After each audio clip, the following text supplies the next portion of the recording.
Economic offences have been on the rise in the national capital as fraudsters are coming up with new and innovative methods to dupe people. At least 6 cases of check-related frauds have been reported in Noida, with a similar modus operandi used in each one of them. The Noida Cybercrime Cell is now assisting the Noida police in solving these cases, but so far they haven't been able to nab the fraudsters. Apurva joins me now with more details on this. Apurva, first tell us what is the modus operandi of this check fraud that you have now been reporting on. Well, at least 6 cases of check fraud has now been reported in Noida, where the victims, in fact, we've spoken to all the victims in this case, who have all said the same thing, that this fraudster who first calls them multiple times and then somehow takes them into confidence in either going for a loan or for some kind of credit card offers or some other offer that has been offered, that they offer. And then after that, they will send one of their aides to their house posing as a bank executive. And here's what is interesting to note is that they will always have proper ID cards of the bank, which means that they actually have fake ID cards as well of the bank. Now after that, they come home and they take documents like the Aadhaar or the PAN, other details including telephone bill, residential address. Now there is a reason why these 4 documents are taken, which I'll come to a little later, after which they take 3 to 4 cancelled check. Now here is where the biggest catch is. They give out their pen to cancel the check, as well as sometimes even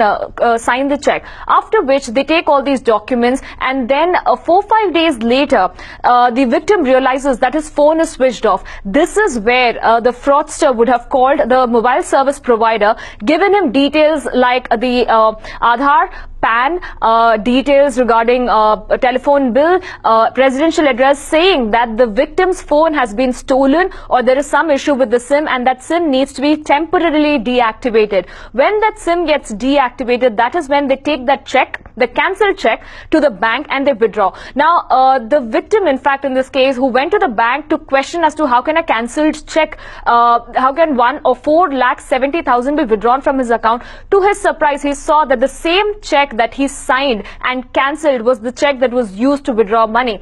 Now these fraudsters are using some kind of pen, and as I mentioned before, the pen that they give out could be something like this, as simple as this. Now these are erasable ink pens, and this is the kind of pens that they're probably using, a little higher variety than this, and there are varieties that come in the market as well as they're available online, and they just simply erase the cancellation part. They keep the signatures intact, and then they put their name and the amount that is required. They give this check to the bank and they can easily withdraw the cash, and this is the entire modus operandi that happens. So the moment they deactivate the SIM, even the message that is required, the message that is sent to that person, concerned victim, in case of any kind of transaction, does not get to the victim because the mobile number has already been deactivated. Instead, the alternative number that they use is of the fraudster. So this is the entire chain that they follow, and this has been similar for almost 6 victims, 6 cases of fraud that has come out in Noida.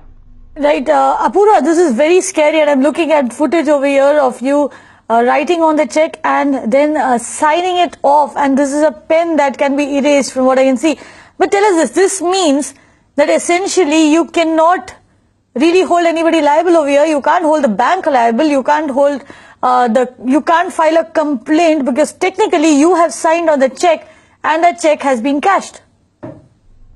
Absolutely, Kavita. In fact, that is the most scary part, and this is where people need to stay extremely vigilant, because such kind of things could not be foreseen. Now, first thing that we were also spoken to a couple of bankers in this case, who said that you really don't need to sign once you cancel a check. There are only very few situations where there is your signature is required at the time of cancellation, but most often than not, once your check is cancelled, you don't need an additional signature. Now this ignorance is also something that these fraudsters are taking into consideration in their asking specifically all these victims to first cancel the check with the pen that they give, and then even sign it with either their pen or with the magic pen that they have. So right now the need of the hour really is to stay absolutely vigilant, aware, because all these economic offences are on the rise. We have seen how fraudsters are coming up with absolutely new and innovative methods that probably the concerned victim could not even foresee or could not even have a benefit of doubt at that point in time whether he's being duped or whether it's genuine, because these people come with authentic ID cards, and that point it is very difficult for the customer to actually believe that this is fraud that is happening with this with him. And it is only after 3, 4, 5 days when he realizes that there is something wrong, when his cell switches off, later on when he sees the bank details, that's when he realizes that a bulk of the amount has been actually taken off. So these are certain things that probably now the customers need to be very, very careful at a time when fraudsters are coming up with very, very innovative methods to dupe them. Exactly. Apurva, one last question to you. You did mention that the cybercrime cell and the Delhi police are working in tandem to solve the case. What action are they taking? You've been talking to them about that? Well, currently, most of the sections of the IPC, like Section 420, has been registered against all these cases, because this certainly does not entirely come under the cyber crime. The IT acts are not entirely put into it, but the cyber cell of Noida are just assisting the Noida police in trying to solve these cases, because there's been almost 6 cases and there hasn't been any breakthrough in these cases so far. So they're just assisting the Noida police in trying to find the fraudsters who have been part of this entire incident. Now they haven't been able to narrow down. Of course, they're saying that they're very hopeful that in the coming days they will be able to catch these fraudsters, but so far they haven't been able to make any breakthrough in this case.